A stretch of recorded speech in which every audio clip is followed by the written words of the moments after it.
이와 같이 그들이 여호와께서 모세에게 명령하신 것을 따라 행진하기를 시작하였는데 아멘. 구름이 증거의 성막에서 떠오르자 이스라엘 자손의 행진은 시작됩니다. 구름이 떠오르면 행진하며 구름이 다시 머무르면 행진을 멈추는 것. 이것이 광야 생활하는 가운데에 내내 보였던 이스라엘 백성들의 모습입니다. 그리고 그 행진에 대해 오늘 본문을 통해 구체적으로 설명해 주고 있는데 그중 이스라엘 백성들이 함께 연합하여 움직이는 공동체의 모습이라는 것을 우리에게 잘 보여주고 있습니다. 저는 오늘 본문 말씀을 읽으면서 가장 먼저 떠오른 단어가 바로 연합이라는 단어였습니다. 연합이 무엇입니까?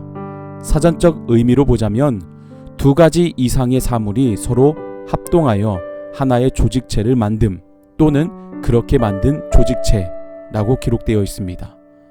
지금 이스라엘 백성들이 행진하는 모습을 보면 그들이 얼마나 잘 연합되어 있는 조직체, 공동체임을 알 수 있습니다. 특히 말씀 중간중간에 보시면 눈에 띄는 말씀 구절이 있습니다. 바로 그들의 진영별로 행진하였으니 라는 단어입니다. 이스라엘 백성들이 행진할 때에는 무작정 짐을 챙기고 먼저 준비된 사람이 가장 앞선 자리부터 줄을 서서 출발하는 것이 아니었습니다. 행진을 위해 각자 맡은 바 충성 다해야 할 자리가 있었고 본인이 무엇을 챙기고 무엇을 들고 행진해야 할지 어떤 대열에 서야 하며 순서는 어떠해야 하는지 아주 자세하게 정해져 있었고 백성들은 정해진 그 질서에 따라 행진해야만 했습니다. 그리고 이스라엘 백성들은 그대로 순종하여 행진의 대열을 한 치의 오차 없이 흐트러짐 없이 진행할 수 있었습니다. 생각해 보십시오.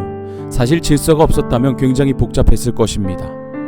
누가 성막을 정리해야 하고 누가 또 성막을 쳐야 할지, 증거궤는 누가 운반해야 하며 그 안에 모든 기구들을 어떻게 정리해야 할지, 성막 주변의 천막은 어떻게 해야 하며 그리고 각 지파별로 챙겨야 할 것들과 각자 가정이 챙겨야 할 것들.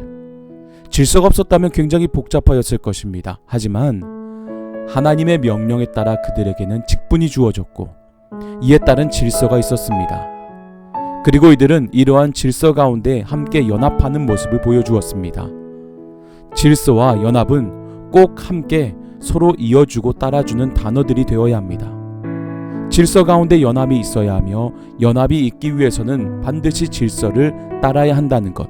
이것이 이스라엘 백성들, 바로 그 백성들의 모습을 통해 잘 보여주었습니다. 오늘날 우리가 속한 교회 공동체도 마찬가지입니다. 교회 안에는 질서가 있습니다. 그리고 그 질서에 따른 연합의 모습이 반드시 필요합니다.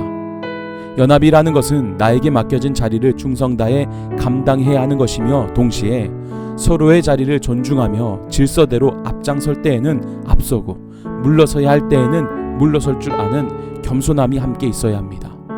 이것이 바로 연합입니다. 사랑하는 여러분, 여러분들이 속한 교회 공동체 뿐만 아니라 가정과 학교, 일터와 모든 삶 속에서도 항상 서로 함께 연합하여 선을 이루어 질서 있게 하나님의 은혜를 우리 모두가 다 함께 받아 누릴 수 있기를 주님의 이름으로 간절히 축복합니다.